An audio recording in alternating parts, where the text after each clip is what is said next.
Ja ku jemi. Do të flasim për një temë goxha të rëndësishme dhe sa herë flasim për fëmijët sy e vesh, posaçërisht ata të cilët kanë fëmijë, por ata të cilët planifikojnë që të krijojnë familje. Ju intereson çdo herë diçka që ka të bëjë me zhvillimin emocional, sidomos këto vitet e fundit kur po shohim që kemi gjenerata të cilat janë të fokusuar, janë të lidhur shumë ndaj teknologjisë, më pas inteligjenca artificiale që po e bën të vetën, ndonë se nuk jemi kundër saj, por karshi kësaj, apo krahas kësaj duhet mendu goxha shumë edhe për inteligjencën emocionale.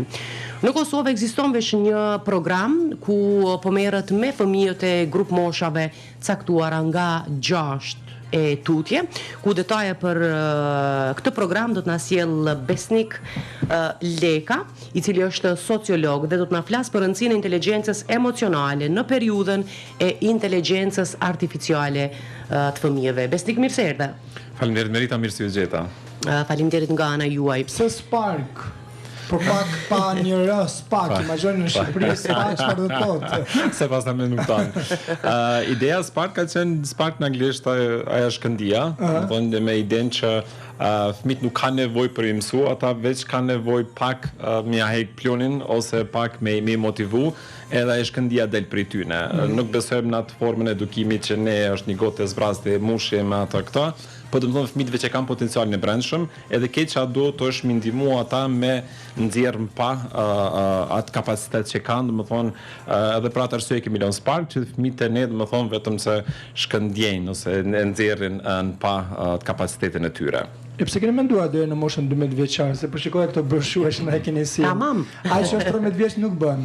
Jo, nuk e kufizojmë se ka nga njerëz që vinë edhe moshën 13 vjeçare, po e ke marr qëllimisht domthonjë këtë kategori të moshës, është se fëmijët prej moshës 6 deri në 12 kalojnë në një tranzicion, zakonisht në moshën 6 vjeç që thonë fëmijë, mbi moshën 13-14 fillojnë këtë fazën për me qenë të rinj, po është edhe një term që thonë para të rinj ose anglisht junior youth, fëmijët që kanë këtë tranzicionin nga fëmijëria, domethënë në të rinjt, edhe kalojnë për një tranzicion biologjik, kognitiv, non psikologjik, edhe thuhet që po i more fëmijët ose këta para të rinjt e kësaj moshe, edhe domethënë i ofrove një program tillë, ndikimi është shumë më i madh, ne ndryshojmë, kuptohet edhe kur i kemi 40 edhe 50 vjet, ose sikur sa ajo pema që kur është pak më e njom ti mundesh mi dhon forma nëse don pak me ndryshu kahjen, po kuptohet kur veç trungu formsohet, mundesh edhe me.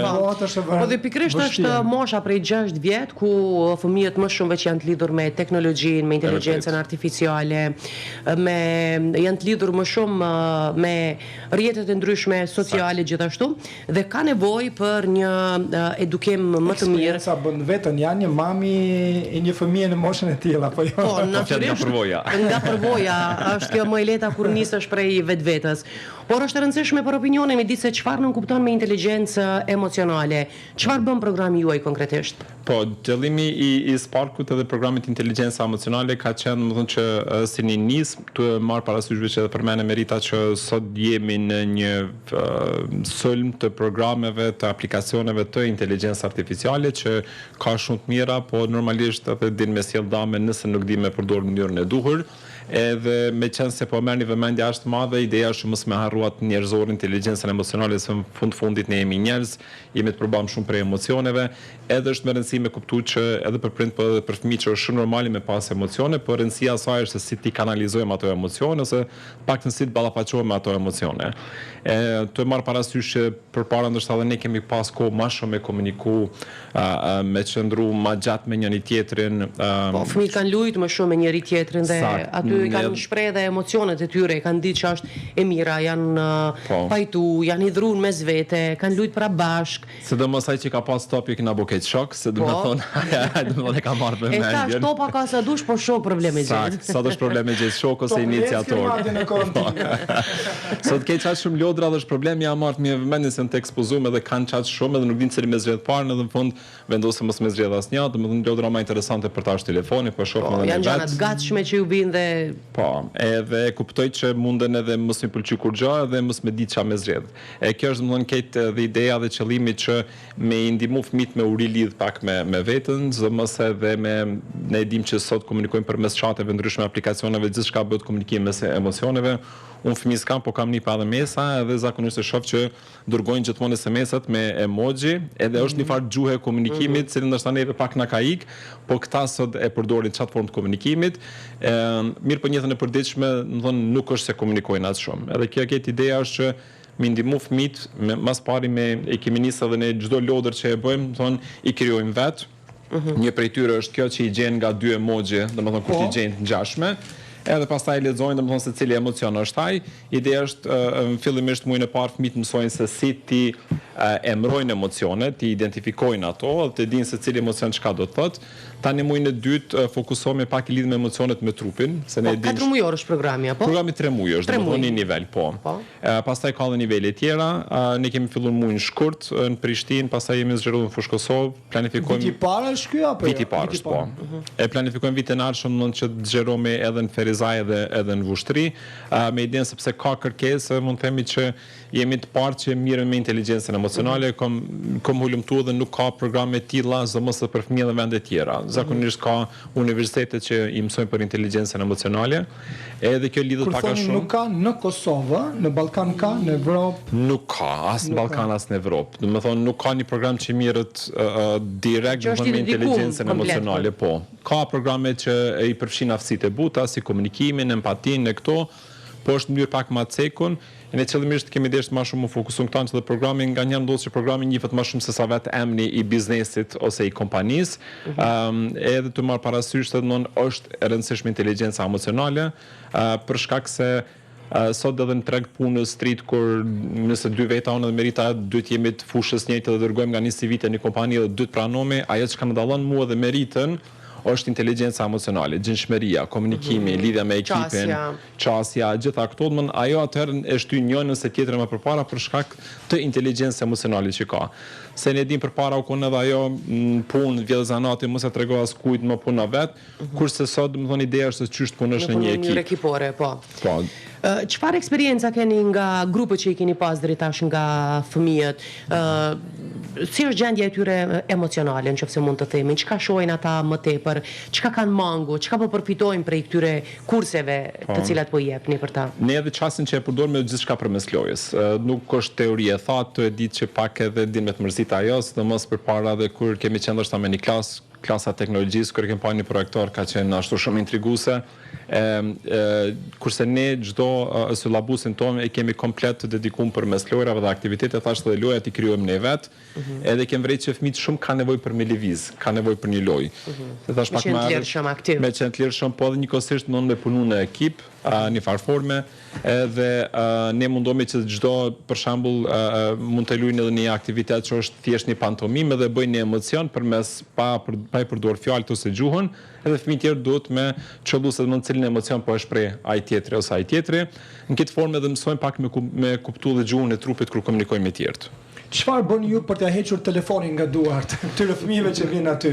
Për ato 2 orë është i hequr gjithsesi, por qëllimi është si të reagoni për tutje. Ose si keni bën mënyrën për t'ia hequr, për t'ia shmangur? E bukra e kemi edhe një video që tek ne kur vinë spark, në fillimisht ata fëmijët që kanë telefona i lëmë telefonat. Po një pjesë e madhe mund që ja japin prindve edhe nuk ka asnjë momentin kur nuk pa në klasë them, domethënë që fëmijët përdorin telefon për shkak se janë tan kohë të aktiv. Që kërkon telefonin? Asnjëherë. Do të më nxit aktiviteti që mos më pas ne. Po është më interesant se prapë edhe trajner që i kemi i trajnojmë që gjithmonë fëmijët gjithmonë përfshi. Edhe kur ta gjithë përfshihen lojë, në aktivitet, përdorin forma teatrit, përdorin forma tjera, domethënë interaktive, atëherë kjo pak edhe nime nuk i bën me mendu për telefon. E kjo është e bukur që tek ne nuk është se kanë atë ndjesinë e telefonit, për shpe unë e kuptoj. A bashkëpunoni me prindër? Pas një kohë prindrit sigurisht kërkojnë që ku po qëndron fëmia im, cilat i ka ndoshta sfidat më të mëdha, cilat i ka përparësitë, aftësitë, sepse aty dalin pa aftësitë e fëmijëve në mënyrë që mi zhvillu ato dhe mi parandalu ato të cilat nuk janë të mira për fëmijën.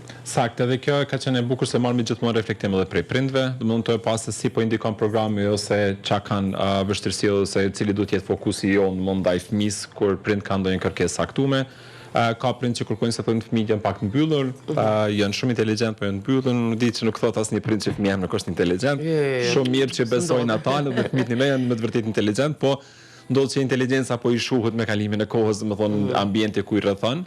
Një prej inteligjencën duhet me zhvillu, duhet me nxjerr më parë dhe me punu në edhe non stop me ngacmu. Një bukur e kësaj që shumë prind kanë thënë që fëmijët kanë filluar me zhvillu aftësitë të folur në publik. Domethënë tash kanë guxim, flasin lirshëm, se edhe ata ne kemi si pikë si pjesë inteligjencë emocionale, domethënë që fëmijët ndihen çlirt të flasin në publik edhe të shprehin mendimin e tyre, po njëkohësisht domethënë të japin hapësira të tjerë, të japin një feedback ndaj mendimit të tyre ose çka do që kanë bëu ata. Erdhi ditën e parë, të nesërmen nuk ka ndodhur, për shembull një fëmijë nuk ka ardhur? Jo, i vetëm sa që ditën e dytë e kam prodhë vllau nëse motë edhe se një shok tjetër. Domethënë ajo është e bukura. Edhe tek ne është një çështje që secili fëmijë ka atë nevojën e vet. Nuk është që okay, kjo është edhe hajde gjithë të mësojmë, se fëmijët kanë nevojë për si nxënje personale. Duhet me kuptuar se cilit botën nuk është një shablon. Unë kam punuar një kohë gjatë në Ministrinë e Arsimit edhe kemi insistuar shumë në përmirësimin e kurrikulave që ka nevojë mu ndryshu, sepse tregu biznesi nuk është se ka kohë me prit ka ndryshuar koha edhe po në fakt biznesi i paraprin edhe ne duhet po në edukimin nuk duhet me qenë shumë i centralizuar, që fatkeqësisht është shumë i centralizuar, por atë arsye kemi edhe shumë kurse tjera që hapen edhe për cilën trendin e bizneseve që çka me ofru në ardhmen. Një fëmijë thot për shembull që kampanje lojë në TikTok, si ja hiqni atë lojën e TikTokut që shumica në rasteve është shumë lojë rrezikshme. E që ka të shumë ta. Video. Po, nëse është. Çfarë thoni ju, çfarë bëni apo? Po, nëse është bën këtë pyetje. Apo a merrni edhe shembuj, niseni prej shembujve të tillë, ndoshta me tregu që kjo që për një numër, për një grup të madh fëmijëve duket shumë interesante, me bind fëmijën se kjo është diçka që nuk ja vlen dhe mund zëvendësohet me diçka tjetër. Nëse është një lojë që ne mundem me integrojmë edhe lujmë aty. Domethënë ajo është e bukur. Kurse nëse janë loja të tjera, domethënë që janë shumë teknike, domethënë është jashtë konceptit ton. Këtu kërkohet normalisht një bashkëpunim shumë me prindrit, domethënë nëse fëmia nuk ka çka të bëjë në shtëpi, nuk i çare, nuk pyet edhe merr telefonin. Tash kjo pak i sfidon edhe prind. E vërtet. Sepse dim pak edhe paketa industriale, mënyrën se si jetojmë, përpara ndoshta kem pas hapësinë më tepër, edhe kanë dalë fëmia, kanë luajtur në barë ose kanë pas kopsht ose ndonjë vend tjetër. Unë shoh që sot ka shumë hapësira për aktivitete fizike, mirë po zakonisht janë shumë boshe. Ndonë edhe ne përpara nëse kemi dëgjuar po ja fus ashtu për kullat e piramidës, më thonë Egjipt, ne kemi vujt me shku një ditë me vizitum. Kurse fëmia i shef aty edhe u vet kënaq, ku po në bosh nuk ka nevojë me shku mi pa atje. Nuk don. Edhe mos shofshan lkurën e fëmijëve sot, se unë nuk e di çfarë isha bë me gjithë këtë teknologji, me gjithë këtë vëmendje. Është problem edhe mi pëlqej diçka kur she gjana shumë të gatshme, gjana shumë ekskluzive, shumë bukura dhe për imagjinatën nuk ka nxitje të imagjinatës dhe nuk i duket interesant me kriju diçka vetë sepse duket shumë më e vogël, më e pak se sa ajo që e sheh. Po, edhe këto e shohim vetë dhe ne kur him në supermarketet të mëdha nuk dim çfarë me bli përpara. Ndërsa kur kanë qenë dyqanet të vogla te ke di specifikisht edhe ke mësuar në brendit edhe ke shkuar kërku tamam ata specifikisht. Em thonë është e vështirë se pak janë të ekspozuar tepër, po njëkohësisht unë po besoj edhe përmes parkut, ideja është pak me sfiduar edhe sistemin e arsimit. Duhet me ndrru, është për gjyna ora biologjisë më mësu në 4 mure në klasë, duhet më mësu me kafshë, duhet me dalë natyrë, çaja është pjesa praktike, sikurse kur e kemi mësu. Nuk bëhet, po thuaj se secila lëndë ka atë pjesën që duhet me u praktiku. Edhe shpesh i shoh me disa video në rrjetet sociale që dy gjëra që s'kan ndruajnë burgjet edhe shkollat. Domethënë kanë halat sistemin. Te ne për shembull fëmijët nuk ulen mbrapa njëri tjetrit, se e dim gjithmonë ai rendi parë dhe mësuesi ka pasur me thonë i komparasysh ata që janë rende parë, kurse ai dyti i tretë nuk është se vret. Tek ne gjithmonë ulemi në rreth. Domethënë që secili është i barabartë, domethënë me tjetrin, edhe ndëgjojmë edhe shohim njëri tjetrin nëse si flasim dhe komunikojmë. Unë besoj që shkolla duhet komplet me ndru këtë sistem tuljes, domethënë është hapi i parë. Fëmijët janë shumë inteligjentë edhe me pyetje, të lënë nga një pa përgjigje. Ka ndodhur tek ju për shembull, si ja shpjegoni ju kur fëmia ka dëgjuar që kryeministri i Shqipërisë Edi Rama thotë që ministri i inteligjencës artificiale është atzën për të lind 83 fëmijë. Po është vërtet. Nuk e pasa dëgjuar. Për që është bani ministri AI po. Do të bëhen të tjera domethënë, do bëhen të tjera ministra AI për. Po e zhvillon këtë pjesën. Si e shpjegoni ju, për shembull nëse një fëmijë është shumë inteligjent sot, nga po dalin këto nga diella. Zakonisht besoj që çdo herë kur kam pyetje Si e shpjegoni këtë inteligjencën artificiale? Si e lidhni? Dy pyetje. E para, domethënë kur kanë pyetje tilla ne i kthejmë me pyetje mbrapa, se nuk është se i kemi edhe ne përgjigjet. Domethënë edhe më mirë është ata të paktën që nëse kanë pa diçka dhe të hulumtojnë vetë ose të mendojnë se cili ka qenë qëllimi i asaj që kanë pa. Se prapë dhe është lajmëri që edhe për mua dhe nuk është se kam përgjigje caktuar në atë moment. Po edhe dyta inteligjenca artificiale mënona me shpjeguar në atë formë thjesht, përpara kur na është dashur një hulumtim ose një material ose diçka ne e dim që kemi njek me kerrë me kali dije, nuk është desh me shku me në librari, me hulumtu, tani me atfar libri, me gjetë përmes alfabetit e këto. Kurse sot inteligjenca artificiale i ka gjitha në sekondë, më thonë, komplet dia, ose çdo gjë që është shkruar ose është rujt me një arkiv, do më thonë sot mundesh me u qasë për në pak sekondave. Edhe te inteligjenca artificiale gjithmonë mundon me inkuraju ata që të bëjnë pyetje dhe të hulumtojnë. Kuptohet që t'jep shumë gjëra të gatshme, por shumë e rëndësishme më ata që ta kanë dhënë të tash me mendimin kritik tëndin, me dhënë përshtypjen tënde. Po. Pati me vazhdu? Jo, e lirisht. Më interesoi edhe kjo në zhvillimi mendimit kritik, që është shumë i rëndësishëm, ndonë se tani edhe tek të rriturit pothuajse mungon mendimi kritik. Sa zhvillohet përmes këtij programi te fëmijët? Do thotë përveç kësaj pjesës emocionale, qasjes më të mirë, vetbesimit, sepse krijimi i vetbesimit bën fëmijë më të suksesshëm në lëmit ndryshme. Mendimi kritik sa zhvillohet? Mundohem edhe këta në shumë me potencu mendimin kritik, që gjdo lojë ose aktivitet ose pyetje mi lënë fëmijët me në kuptu që ka më shumë se një kand ose më shumë se një përgjigje. Se në këtë rast më përpara është ditë, 2+2 bojnë veç 4, përveç të dy biznesmena thotë sa bojnë 2+2 e thotë 4, këtë thotë pakbe, e të është forma e biznesit. Mirë, po tek fëmijët edhe te shkencat jo eksakte është shumë e rëndësishme milion ata më kuptu që secili mund të pas kandin e vet, perspektivën e vet. Me pas drejt. Saktë, edhe kjo i ndihmon ata pak me zhvillu mendimin kritik.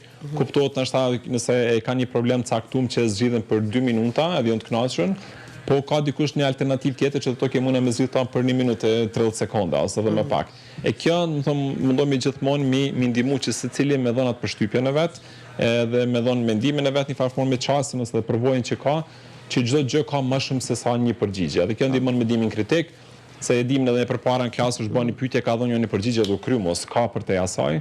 Po tek fëmijët mundohemi pak a shumë me nxit që secili me dhënë mendimin e vet. Edhe mos më thonë unë bravo, kjo është, më thonë se ti je më i miri, më i dishmi dhe të tjerët. Ne nëse kemi një numër këtu përballë, ti je shef, po supozojmë numrin 6 ose 9, ti je shef 6 në 9, në 2 kemi drejtë dhe është ideja që secili është shef i perspektivës vet. Kur punon me fëmijët, problemi janë prindërit. Nuk ka vërtet dikur me fëmijët. Një prej problemeve. Problemi kyç. Problemi janë prindërit. Ndodh që prindërit duan, nuk e di. Duan të rinë aty për shembull, e kanë këtë. Po i pëlqejnë këto. Po, ka pas prind, kem lënë pak, po zakonisht nuk e preferojmë shumë për shkak se kur vjen fëmijë. Po, sakt. Kur vjen fëmijët aty, do të thonë nuk është se vijnë krejt për një klasë për një shkollë. Do të thonë ata për herë parë dhe po njoftohen. Sikurse në klasë parë kur shkojnë e kanë një javë apo një muaj me mësuar, me integru, me ambientu. Edhe për neve shumë e rëndësishme që kur vjen një fëmijë mësmar me komplet atë bagazhin, perspektivën, çastin që ka në shtëpi, sepse nuk i lejon domethënë me qenë vetja ose diçkari me një ambient tri. Ka ndodhur kur kanë qenë disa prindë dhe fëmia ka qenë po ashtu siç ka qenë domethënë në shtëpi. Kur kemi largu prindë, kemi mbërë që fëmia është më i hapën, sepse edhe këtu mundohet ndoshta gjithmonë me vetkënaq prindin, e ndoshta jo domosdoshmërisht gjithmonë prindi e lën me qenë vetvetja, po gjithmonë të e portretizuat modelin që vete ka, që ndoshta e ka të mirë nga njerë, po ne dim që fëmia po rritet me një ambient më ndryshe edhe nuk mundet me qenë kopje e prindit. Edhe pra të arsye mundohemi prind ju shqetësojnë juve me kuptimin që marrin telefon, i pjesin për fëmijët. Në fakt, çaq njën ndryshu këtë mendje fëmijës tim, ndoshta për mirë mund të jetë kjo. Ne edhe e bukur kësaj që çdo herë edhe kur bëjmë aktivitete edhe i xhirojmë aktivitetet. Edhe gjithmonë në pëlqimin e prindve kuptohet e marrin në shkrimin edhe i postojmë ata shohin sa po kënaqen fëmia. Para një jave ka qenë një prind tha që fëmijën tëm po i njohin shumë se po shohin videot të Sparkut. Edhe është e bukur tash fëmijës ka filluar pak më ngrit vetbesimi, po ekspozohet për një diçka të mirë për dallim TikTok që bojnë ose në disa rrjete sociale do aktivitete që nështë janë më banale se do trendi. Që to pse fëmia im nuk është më shumë sekonda në të video. Jo, s'po besoj që pa, Jo.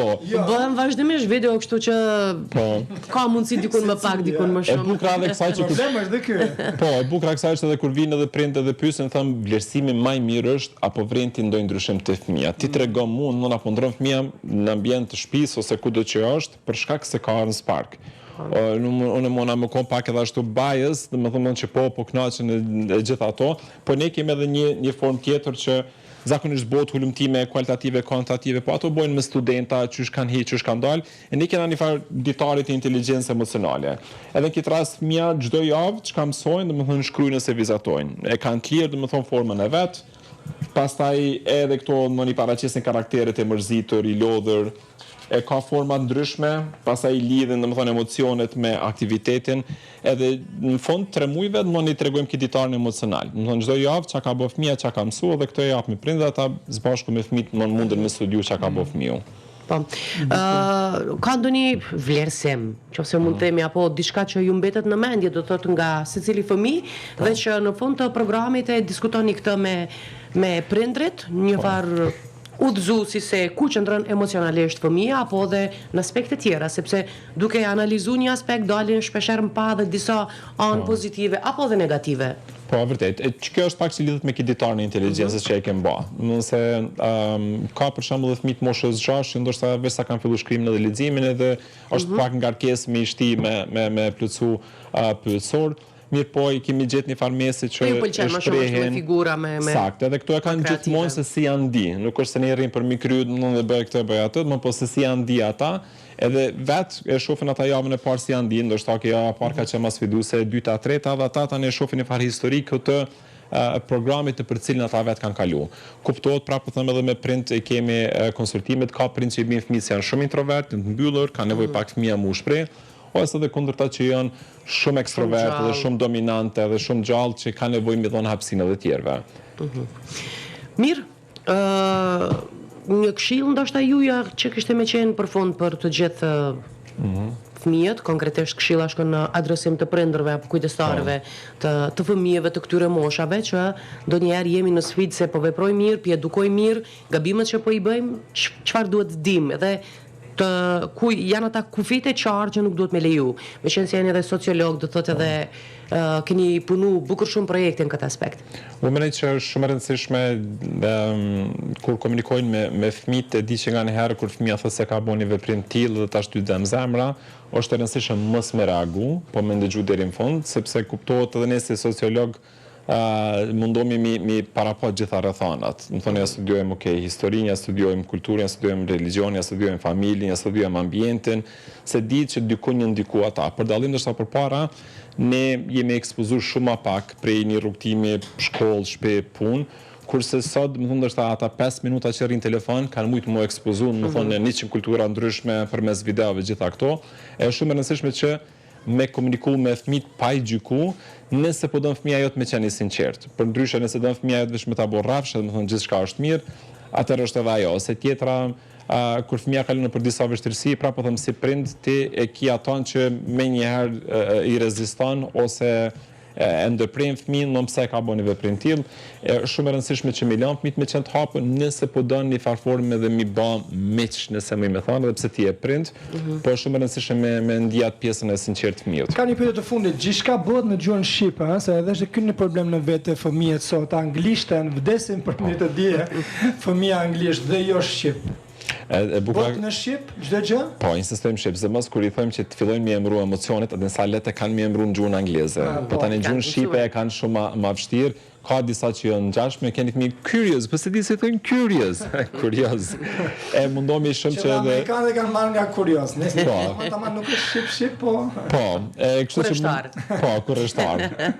Edhe është shumë e rëndësishme domthonjë që edhe gjuhën shqipe ta mund ta zhvillojnë, edhe pse ne flasim këtu, po domthonjë na kanë diku shumë se gjuha e teknologjisë është ajo gjuha angleze. Po ata më gjithmonë që kemi sa anglishtën se tani je shumë i hapur në vende tjera kur kujt nuk i thonë anglezën, nuk i thonë mësoj gjuhën shqipe se ka perspektivë, kurse neve na thotë mësoj gjuhën angleze se ne si popull jemi pak më i vogël. Kemi drejt këtë aspekt sepse prolongon shumë procese nëse veç. Projekt shumë interesant, shpresoj besnim të shkojë sa më mbar.